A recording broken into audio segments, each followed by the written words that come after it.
What would be worse? Your brother shooting your father in the head during a temper tantrum? Or your brother extorting you of all your money in exchange for not revealing one of your darkest secrets? What if both of these troubled individuals were brothers themselves? This is the reality of the Connor brothers, two of the main characters in Irish-British playwright, screenwriter, and director Martin McDonagh's brilliant Lonesome West. Preceded by The Beauty Queen of Leenane and A Skull in Connemara, Lonesome West is the third play in McDonagh's Leenane trilogy, a series of plays set in the titular Leenane, a village in Galway in the region of Connemara, and featuring accounts of the hyper-violence present in several fictional families living within it. First performed in 1997, the third entry in this trilogy centers around the Connor brothers, Coleman Connor and Valine Connor. Other characters include Father Welsh, and young Gerline. Coleman and Valine hate each other, having tortured each other for the better part of their lives. However, there's more than just some bullying lingering between the two. There's also homicide and extortion. Coleman kills their father after their old man insulted his haircut, deciding that the right way to get back at his father was shooting his head clean off his shoulders. Valine, in turn, having witnessed Coleman's little incident, chooses to strike up a deal with his brother. He'll keep Coleman's homicidal little secret so long as all of Coleman's inheritance goes to Valine. With that deal in place, the two go about their day-to-day lives, illegally buying poteen from Gerline, eating bags of potatoes, and bickering on and on about how Valine owns everything and how Coleman steals from him. At times, local alcoholic priest Father Welsh, drops in to offer the Connor brothers his daily dose of "God, please stop treating each other so darn badly, you're brothers." He's so adamant about getting them to like each other, in fact, that he continues his efforts, in vain, even after drowning himself in the lake upon finding out the truth about the Connor brothers. Pretty cheerful, right? McDonagh's Lonesome West approaches many different subjects throughout its story, broaching subjects that are little dark and that influenced Irish society at the time the play was written. One of the most significant themes in the play is that of religion and the consequences it had on the population. In 1534, Henry VIII started the Protestant Reformation, and as he had proclaimed himself the head of the Church of Ireland and the king, Ireland became Protestant. This was met with discontent from the population. The majority of Ireland was not following this reformation. They abandoned the Reformation sometime after seeing it did not take root in Ireland.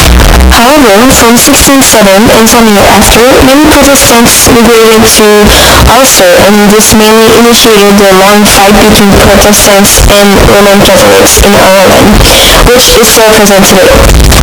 In Lonesome West, this fight is significantly present and affects a lot of the characters. Father Welsh is one such character, as despite being the priest of the village, he is still questioning the church and their beliefs. A cause of that may be the revelation of the many cases of child abuse conducted by the priests that happened in Ireland.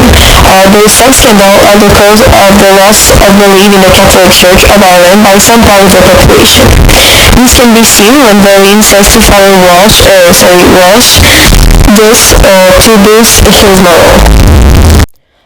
Apart from that, you're a fine priest. Number one, you don't go abusing 5 years old, so sure, doesn't that give you a head start over all the priests in Ireland? Another explanation for Father Welsh's doubt is how suicide is dealt with within the Catholic Church. It is believed in the Catholic Church that when one does something bad, one has to confess to their crime to have their redemption and go to heaven.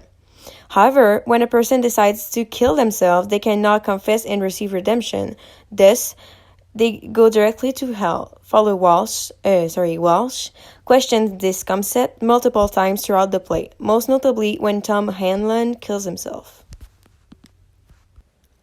Well, if he killed himself, he'll be in hell too. It's great it is. You can kill a dozen fellas. You can kill 2 dozen fellas. So long as you're sorry after that, you can still get into heaven. But if it's yourself you go murdering, no. Straight to hell. Tom and Lon's suicide leaves Father Welsh shaken to the point that he decides to kill himself too sometime after, albeit for different reasons.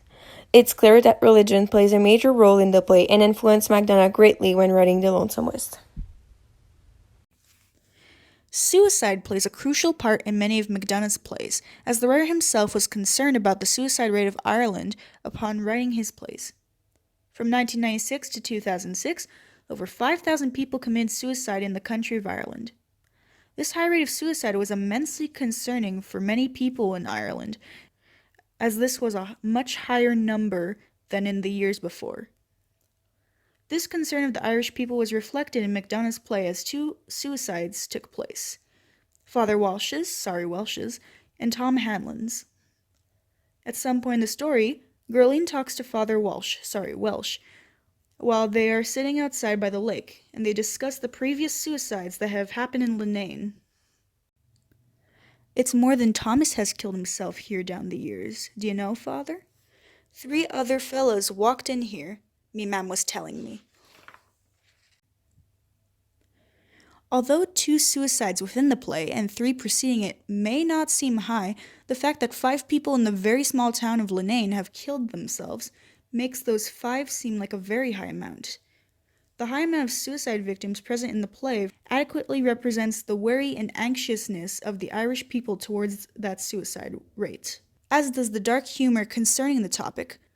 The Connor brothers' reaction to the suicides attesting to the unsettling regularity of the topic in Linane.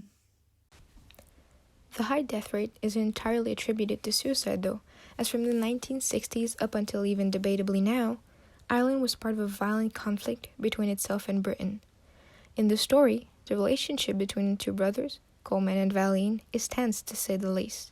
Their relationship is plagued with tales of the past and horrors such as Coleman murdering their father. This relationship can easily represent the one between Ireland and Britain during the years that the book was written, as the relationship was just as tense as the brothers' relationship.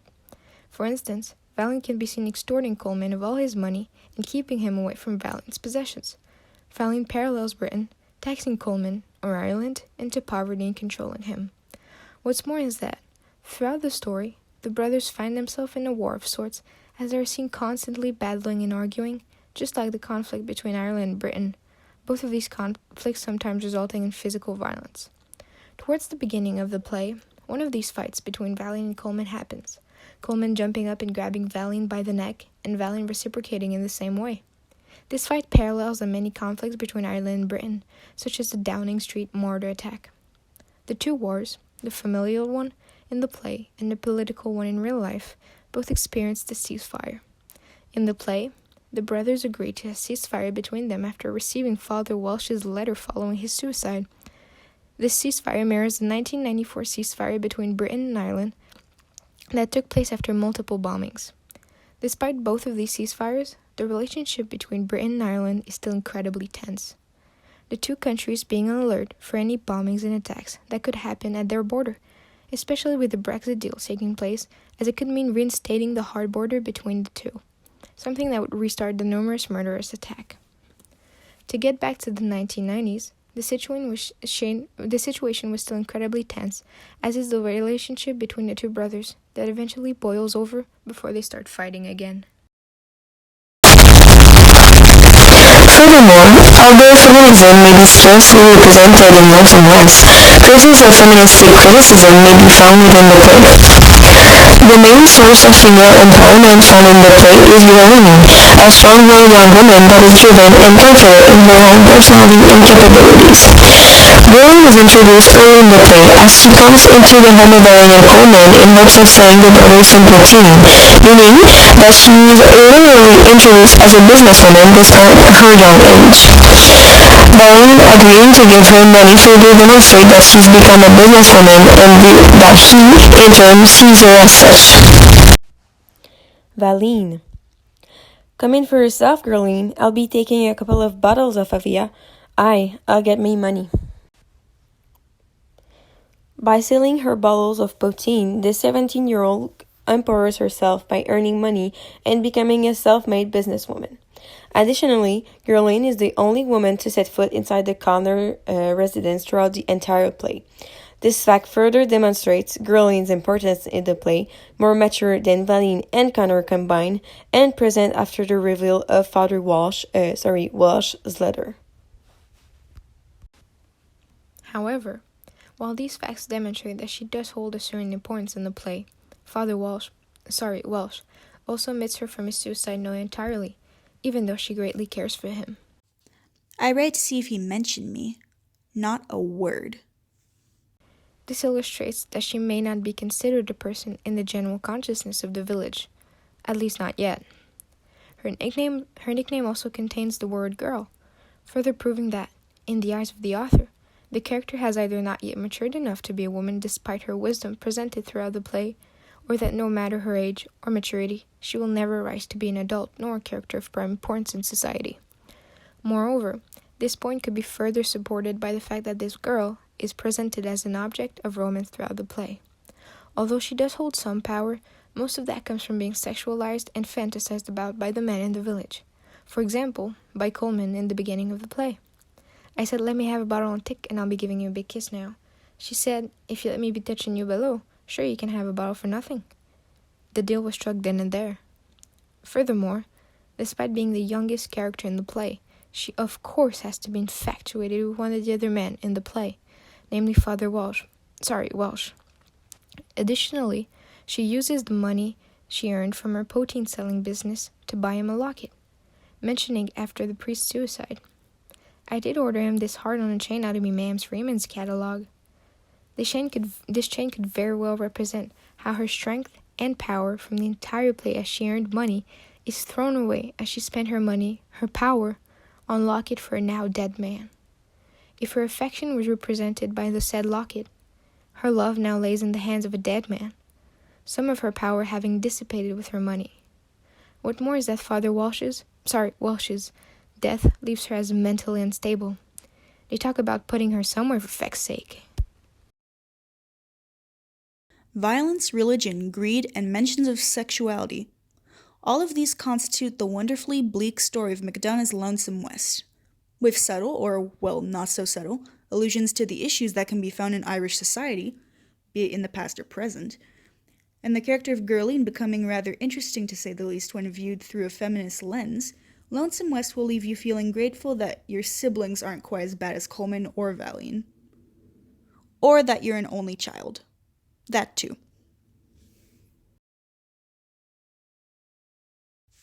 It's just Walsh is so close to Welsh, father. I hate this fucking village.